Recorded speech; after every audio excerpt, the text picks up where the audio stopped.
and the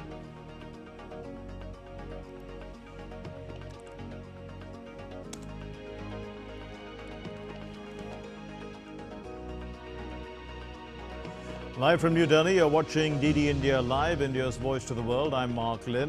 Namaskar. Coming up in the next 30 minutes,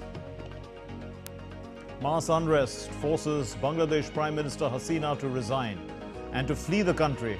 The army chief says that an interim government will be put in place. India advises its citizens to avoid going to Bangladesh.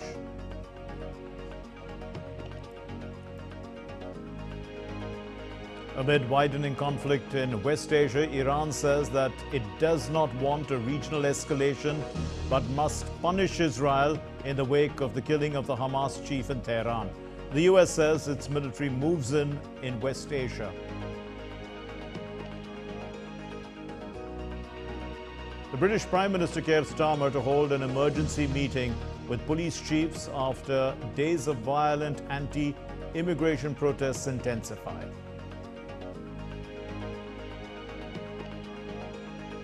And at the Olympics, the Indian women's table tennis team scripts history with the first ever entry into the quarterfinals. In shooting, Maheshwari Chauhan and Anant Jeet Singh Naruka qualify for the mixed team skeet final.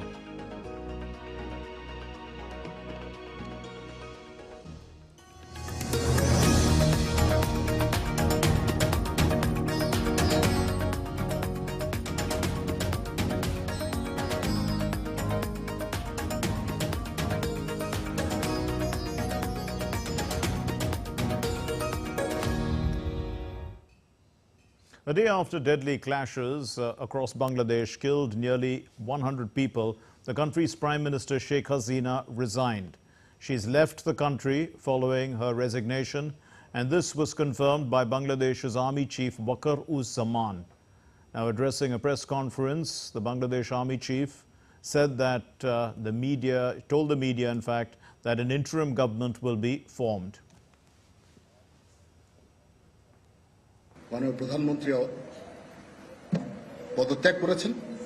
Bangladesh Prime Minister Sheikh Hasina has resigned. An interim government to be formed to look at the state of affairs. Keep patience, give us some time. We will be able to find solution to all the problems confronting the country. Please don't take the path of confrontation and return to the path of peace. It is taking a lot of toll on our country in terms of economy and the finances, which have gone down. People are dying. And let me assure you, I will take all the responsibility and a solution will be found. And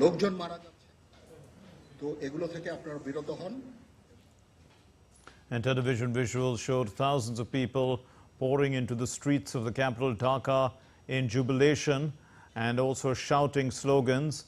Thousands also stormed Hasina's official residence, the Ghana Bhavan, and they shouted slogans as well, pumping fists and showing victory signs.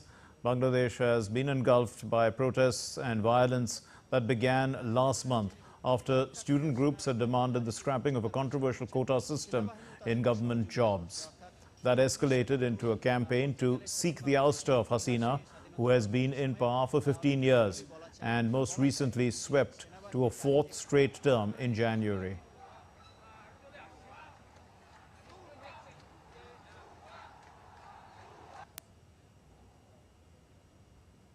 In view of the ongoing developments in Bangladesh, the External Affairs Ministry of India has advised Indian nationals to exercise extreme caution and restrict their movement. The Ministry of External Affairs said that all Indian nationals presently in Bangladesh are advised to exercise extreme caution, restrict their movements and remain in contact with the High Commission of India in Dhaka through the following emergency telephone numbers, which have been flashed on your screen. The numbers are +880 195 838 3679, +880 195 838 3680, +880 193 740 0591. And I can repeat those numbers for you. +880 195 838 3679, +880 195 38368, I beg your pardon, 3680 and plus 880 193 740 0591. Well, reacting to recent developments in Bangladesh, the Indian former High Commissioner to Bangladesh, Dr. Harsh Shringla, indicated that there could be the involvement of foreign powers that are inimical to Bangladesh's interests. I would also look at it as an economic factor, and clearly, of course, as we have always said, opportunists, whether it's the opposition BNP or it's the Jamaat-e-Islami, which is the radical, pro-Pakistan Islamist grouping that is very active on the streets. They have joined the protest and they have actually brought in that violence into the protest. You cannot rule out the involvement of foreign powers who are inimical to Bangladesh's interests and frankly to our security interests also. And Ramesh Ramachandran is joining us with more on this story, joining us from the newsroom. Ramesh, so you've been following developments and right now we are looking at who's going to fill the vacuum.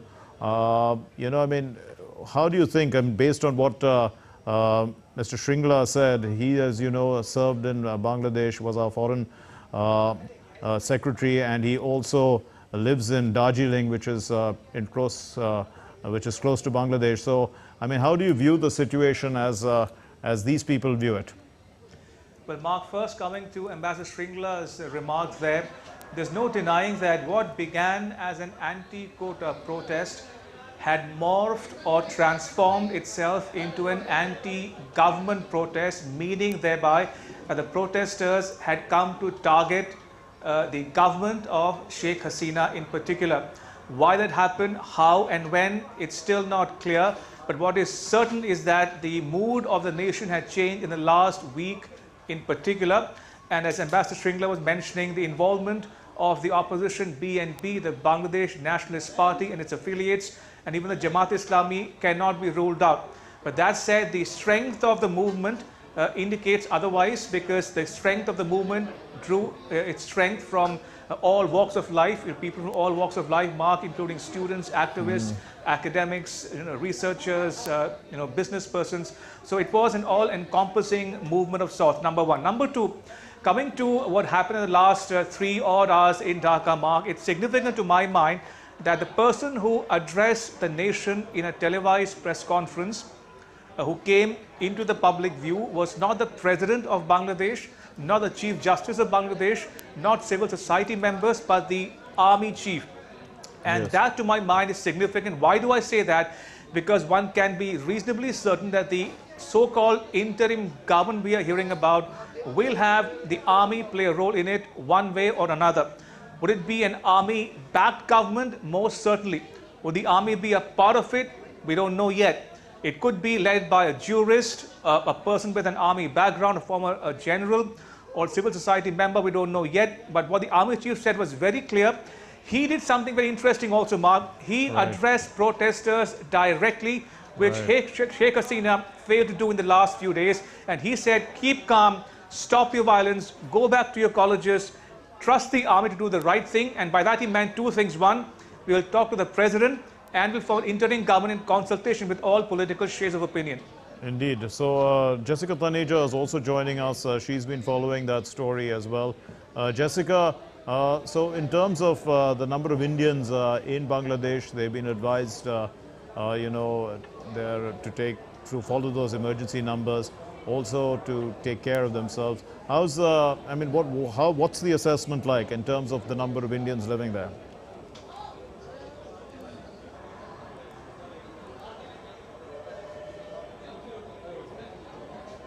Jessica, can you hear me?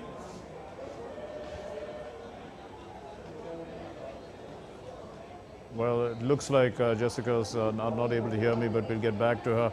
Ramesh, you were mentioning that, the president's office seems to have not been, at least the president didn't address the nation. So one wonders, what's become of the president, but presumably the army chief is in consultation with the president and the chief justice in the formation of this national government or the interim government. Well, Mark, it's a carefully orchestrated, carefully crafted intervention by the army chief. We don't know whether it was in consultation with the president of the country, but certainly he will stay in the loop going forward. But that said, Mark, just a quick, to put into context for our viewers, from an Indian perspective, a lot rides on what happens in Dhaka going forward. Why do I say that? One need only look at the map of the area, Bangladesh and India. India straddles Bangladesh, in the north, east, and west. Bangladesh is important from India's standpoint in terms of land, air, and rail connectivity, trade linkages, people-to-people ties, and a security perspective as well. Remember, Bangladesh is key or linchpin of India's Act East policy. It straddles countries in the region. So in terms of security, Bangladesh is important from Indian perspective. So all said and done, India will be closely monitoring what is happening in Dhaka as we speak. And certainly we can say one thing, that given the crises buffeting the world, the Ukraine-Russia conflict, Mark, or the Israel-Hamas conflict, India would not want another crisis right here in its backyard. Right, indeed. Let's go once again trying to connect with Jessica. Jessica, can you hear me? Okay, we don't seem to have Jessica. But Ramesh, if we look at our border, it's a large border with Bangladesh. Bangladesh, in fact, has a border only perhaps with Myanmar besides India. So it's really India that is the most vulnerable country in a situation like this. Would you see, tightening of security around our border in terms of the likelihood of an influx of immigrants or migrants from there? There's a very high possibility of that, Mark. India has a rather porous border with Bangladesh, although we are given to understand that the border security force, the paramilitary force guarding India's international frontiers, are in place in adequate numbers to ensure that no untoward element trespasses into India's territory in the days ahead. But that said, Mark, one thing one has to keep factor this in mind is that Sheikh Hasina was no ordinary politician. She was the daughter of Sheikh Mujibur Rahman, the founder of Bangladesh, the father of the Bangladeshi nation. And by the way, this immediate crisis comes barely weeks before the anniversary of his assassination on 15th August 1975. So all in all, very cataclysmic watershed event in Bangladesh's life and history. And we can draw many parallels here, including, for instance, what happened in Sri Lanka when people stormed the presidential palace there and overturned or ousted the then president of Sri Lanka. So many parallels to be drawn here as well, Mark. Right. Let's go across to Jessica. We have got through to her. Jessica, in terms of the number of Indians there who are in Bangladesh, an advisory has been issued to them, and tourists who are likely to go to Bangladesh would have to halt their visits. Can you fill us in, with the details and how much this advisory is, what kind of impact this advisory is going to have? Well, you'd recall, Mark, there were a lot of Indian students who were studying in Bangladesh as well. And of course, that advisory was also issued about 3 weeks ago when the unrest started to unravel on the streets of Dhaka, when the protesters from the University of Dhaka had taken to the streets and questioned the government on its recent job quota bill that was brought again, because of which the entire protest kind of swelled into violence later. Given that in place, what we do know right now is that another fresh advisory was put out by the Ministry of External Affairs last night as well.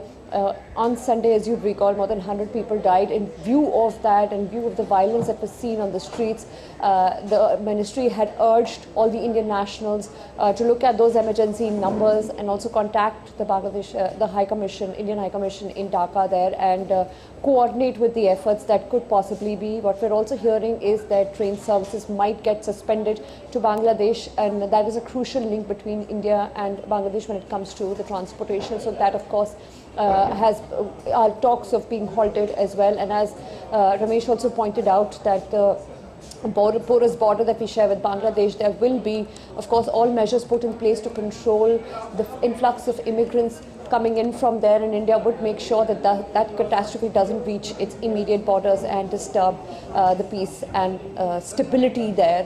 But given the kind of situation we're witnessing right now in Bangladesh, as you recall, there were approximately more than 8,000 students. Most of them were brought back and had returned. Yes, Jessica. But whereabouts a few of them we'll still wait to know as to how they have been able to plan their exit from Bangladesh at this point. Okay, we leave it there. Thank you very much, Ramesh Ramachandran and Jessica Taneja. Thank you for filling us in with the details. Now let's, in fact, we're not taking a break. We're going to say that there's a lot to come here on DD India News Live. Let's look at Ukraine. Ukraine receives $3.9 billion grant from the US. That's what's coming up.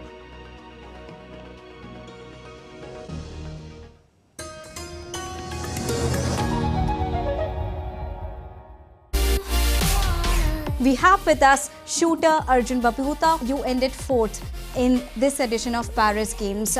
What do you have to say about your performance? I just finished 4th and it is very close to the medal pace, but overall I try my best and I'm proud of it. I belong to a middle class family and it was very challenging for us to get all these expensive equipments and to maintain those expenses. I'm very thankful to TOPS for all this, and it played a big role in my success.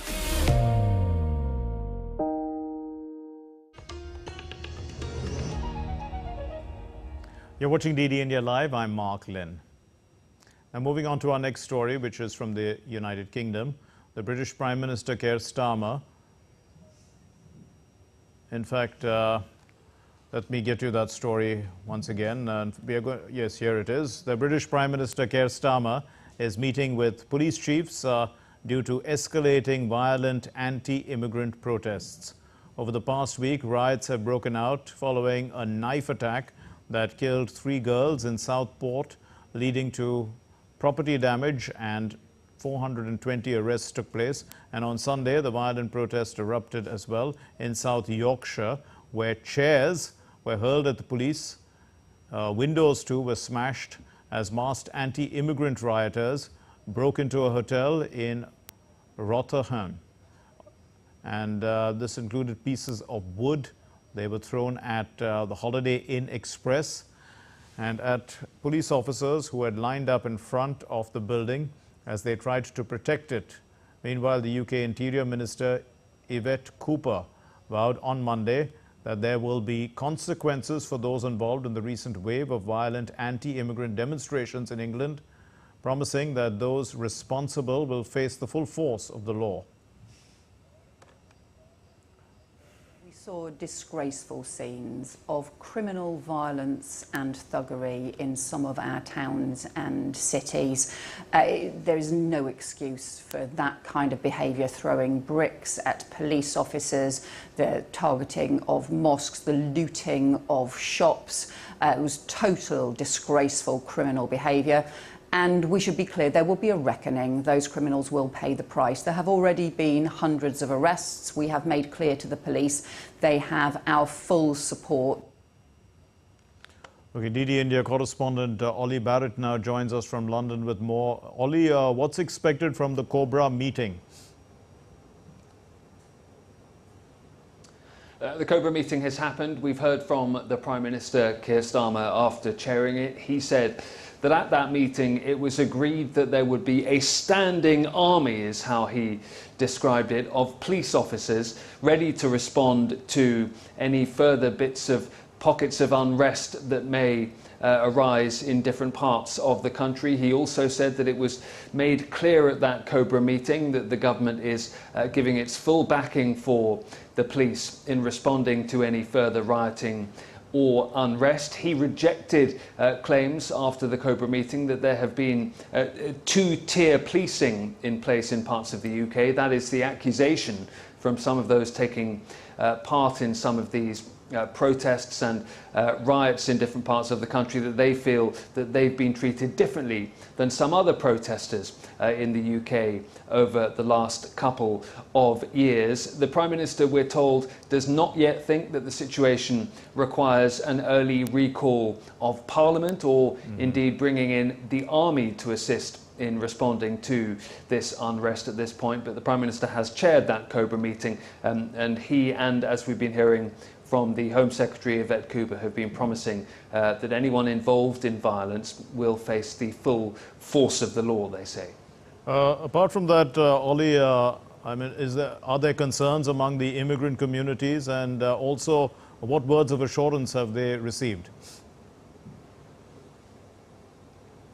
There absolutely are concerns in various immigrant communities, particularly in Muslim communities in different parts of the country, because some of those Muslim communities feel that they've been directly targeted by some of those taking part in the violent disorder in particularly northern English towns, but other locations as well. We've therefore seen statements from community leaders. At times we've seen joint statements from leaders of different communities in different parts of the country calling for calm, calling for unity, and calling for the violence and unrest to end. The government insists that it is fully supportive of communities as well, and has already set out extra funding for any mosques or Muslim properties that feel that they might need extra protection, extra security at this time. The government insisting it stands behind the UK's large Muslim community at this difficult time, and says it understands if some of those communities are at this point feeling fearful, given some of the violence that we've seen over the last few days. Ollie Barrett in London, thank you very much. Amid the rising tension as well in West Asia, Russia's Security Council Secretary Sergei Shoigu arrived in Tehran on Monday for talks with the Iranian leadership, including the president, Masoud Pezeshkian. Russia's Interfax news agency has reported that Shoigu and Pezeshkian will discuss regional as well as global security, in addition to various bilateral issues. Iran's foreign ministry spokesperson on Monday said that Iran is not looking to escalate the regional tensions, but believes it needs to punish Israel to prevent further instability following the killing of the Hamas leader Ismail Haniyeh in Tehran last week. The spokesperson called on the United States to stop supporting Israel, saying that the international community had failed in its duty to safeguard stability in the region and should support the punishment of the aggressor. Tehran and Iran-aligned groups such as Hamas and Hezbollah, they have accused Israel of killing Haniyeh on the 31st of July. Ukraine has received a $3.9 billion grant from the United States via the World Bank. The Ukrainian Prime Minister Denis Shamal has in fact said on Monday that this is the first tranche of direct budget support from the United States in 2024. In total, Ukraine will receive $7.8 billion in direct budgetary assistance from the United States this year. The ongoing conflict between Russia and Ukraine saw a surge in violence on Sunday, with Ukrainian attacks leaving 14 people injured, including several hurt in a market bombing in the Russian-occupied town of Oleshki, which is in Kherson region. In an attempt to cut down procedural delays for defense procurement, enhanced cohesion is required on financial matters between the three defense services. In an exclusive interview to DD India correspondent Vishal Barristow, the Vice Chief of the Indian Navy, spoke on the Tri-Services Financial Conference, which is taking place in Delhi. We are talking about self-reliance. How important is this conference, especially on the financial matter? I think, as you rightly said, the world is changing very, very fast, not just geopolitically and geo-economically, but also technologically. So is our nation and the position of our nation in the international committee. Our security threats and challenges have always been very, very serious. They are becoming even more complex and complicated today and in the years to come. It is a responsibility of the Indian Armed Forces to think about the future, develop capabilities that will hold the nation in good stead in the years ahead. Defense procurements are very, very complex procedures. They involve the service headquarters and the defense finance. And I think a meeting of this kind that brings the armed forces and the defense finance together. What kind of issues are being discussed in this conference? Well, we have a lot of agenda points that we have raised with the finance people. There are a lot of points that they have raised against us, and this is I think, a good forum for us to air all those points, discuss them together, find a way ahead to simplify procedures. We want to simplify procedures, enhance the ease of doing business, understand each other's procedures very well, cut down unnecessary procedures where we need to. But obviously, we need to develop good capability in reasonable time. Sometimes our procurement procedures just stretch for years and years. I think it's in common interest that we find a way of crashing those timelines and getting us good capability. Technology grows very, very fast. Our threats are growing very, very fast. We need to be in a position to maintain a high level of military readiness so that we can respond correctly to the national security challenges, every single day of our lives. So there you heard the Vice Chief of the Indian Navy, and we need to act very fast, and that is why this integration conference on financial matter is very, very important. With cameraman Aniket Dubey in Delhi, this is Vishal Baristo for DD India. Well, that's all we have in this edition of DD India Live. Let's know your thoughts on the news of the day. And for those of you on the go, you can get the latest news and updates from India and across the world on the DD India mobile app. This app is available on both Android and iOS platforms. Scan the QR code and download it now. We'll be back with more news as it breaks here on DD India. My name is Mark Lynn from all of us here in Delhi. Thanks very much for watching DD India Live. Namaskar.